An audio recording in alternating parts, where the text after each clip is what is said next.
Olá! Hoje a gente aqui no Câmara entrevista a pessoa responsável pela coordenação dos trabalhos voltados para a saúde mental em Extrema. Nascida em São Paulo, 36 anos, casada e mãe de uma recém-nascida. Médica formada em 2010 pela Universidade São Francisco de Bragança Paulista, fez residência psiquiátrica também na USP.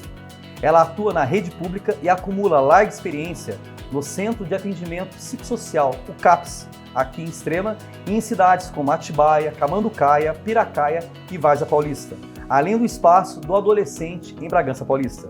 A psiquiatra Camila Molina entende a profissão como uma especialidade mágica que visa o olhar para o indivíduo como um todo, corpo, mente e alma, e permite fazer a diferença na vida das pessoas que precisam de acompanhamento. Fica com a gente, eu sou Léo Demeter e este é o Câmara Entrevista. Camila, seja bem-vinda com a gente aqui, tudo bem? Tudo bem, muito obrigada pelo convite. Obrigado. Eu queria que você já começasse o nosso bate-papo falando sobre o seu trabalho frente ao CAPS aqui na cidade de Extrema. Vou falar um pouquinho sobre, primeiro, a saúde mental do município, né, que ela é composta por alguns dispositivos, sendo o CAPS o principal, né? Então temos o CAPS, temos o Ambulatório de Saúde Mental, chamado também de CAFPI, também temos o NAFSP e também temos o atendimento nos postos de saúde. No CAPS, são atendidos pacientes que sofrem de algum transtorno mental grave a moderado, né? No Ambulatório de Saúde Mental, CAFPI, são atendidos pacientes que têm algum sofrimento psíquico leve a moderado, e nos postos de saúde são atendidos os pacientes que estão instáveis e também quadros mais leves. Camila, há quanto tempo você está na coordenação? Eu estou na coordenação há cerca de 2 anos, mas em atendimento no município desde 2015. E você apontaria alguma singularidade dessa experiência aqui em Extrema em relação a outros trabalhos que você já participou?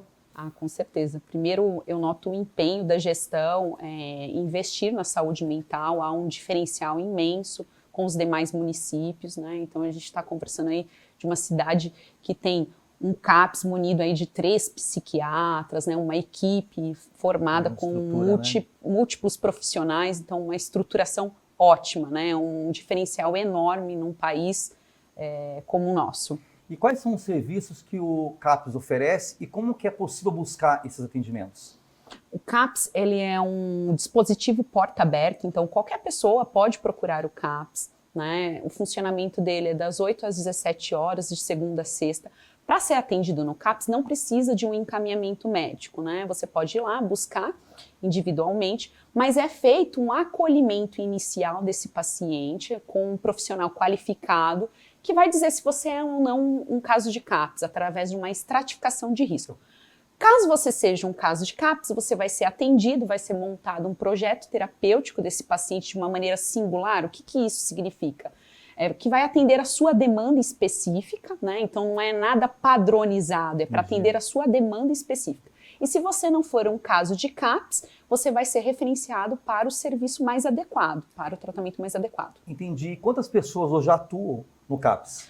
Hoje, cerca de 23 funcionários. Dentre esses, temos enfermeiros, farmacêuticos, psicólogos, médicos psiquiatras, artesãs. Entendi. E me explica uma coisa, o CAPS, ele atua em parceria com outras instituições? Sim, por ser um dispositivo porta aberta, ele recebe pacientes de outras áreas, não só da saúde, mas trabalha em parceria com a educação, com o Ministério Público, com a assistência social, né? Isso que eu ia perguntar, vocês recebem encaminhamento de outros pacientes, de outros setores e departamentos do município? Conta pra gente, como é que funciona isso? É um trabalho muito legal, né? Eu falo que é um trabalho multidisciplinar. Quando a gente cuida do indivíduo como um todo, a gente precisa trabalhar em equipe, né? E não só voltado para questões da saúde. A promoção à saúde envolve também outros setores, né? Como educação, como assistência social, como até a vigilância também, tudo em parceria. Entendi. Dia 18 de maio é uma data referência à luta antimanicomial. Em Extrema, a gente sabe que o CAPS vai promover algumas ações em alusão à data, na quarta-feira, dia 17. Exatamente. Fala pra gente a importância dessa data e como é que vai ser esse evento. Então, o movimento da luta antimanicomial é um movimento que veio criado aí para assegurar os direitos das pessoas que sofrem por algum transtorno mental, né? no intuito de quebrar alguns tabus e preconceitos de que devem isolar esses pacientes da sociedade. Então foi criado esse movimento. O CAPS, em comemoração a esse Dia Nacional, vai estar promovendo um evento no Cine Teatro no dia 17, um dia antes da comemoração, né? Nós vamos passar um vídeo falando um pouquinho sobre a história da psiquiatria até chegarmos à reforma psiquiátrica, o fechamento de manicômios, expor os trabalhos realizados, né, pelos pacientes. Então vai ser bem legal, convido a todos a participarem desse evento, será uma honra. As questões relacionadas à saúde mental geralmente enfrentam preconceito por conta de um estigma que acerca o tema, né? Sim, com certeza. Você acredita que hoje há um melhor entendimento em relação ao assunto, Camila? Com certeza. Apesar de ser um tema atual, eu acho que a pandemia escancarou a necessidade de falarmos sobre políticas públicas de saúde mental, né? Ainda é muito precário. Quando a gente para pensar que a reforma psiquiátrica ocorreu em 2001, né, algo muito recente ainda, né? O fechamento dos manicômios ocorreu há pouco tempo. Era a única forma de tratamento que tínhamos disponíveis, que era o quê? Tirar os taxados loucos, né, da sociedade, porque eles representavam um enigma, um perigo à sociedade. Por muito tempo a gente viveu essa cultura. Então quebrar esse tabu, esse estigma ainda é necessário. Entendi. E qual a importância de se falar abertamente sobre as questões que envolvem esse tema tão importante que é a saúde mental? É importante para a gente quebrar o tabu, oferecer ajuda às pessoas que estão em sofrimento psíquico. Quando a gente para pensar que o suicídio, por exemplo, é a segunda causa de morte entre os jovens, né?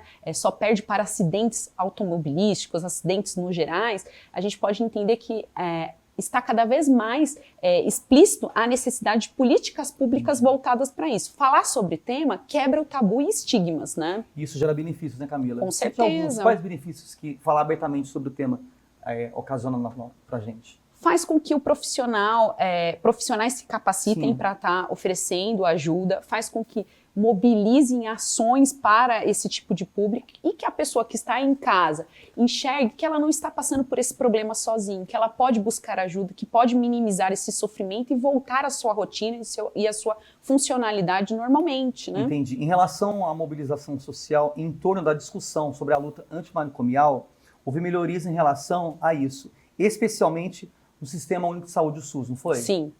A gente teve uma modificação importante, né? Então, o que aconteceu? Como que ocorreu a reforma psiquiátrica? Né? Então, tivemos os manicômios, a criação deles para a exclusão dessas pessoas em sofrimento mental grave, né?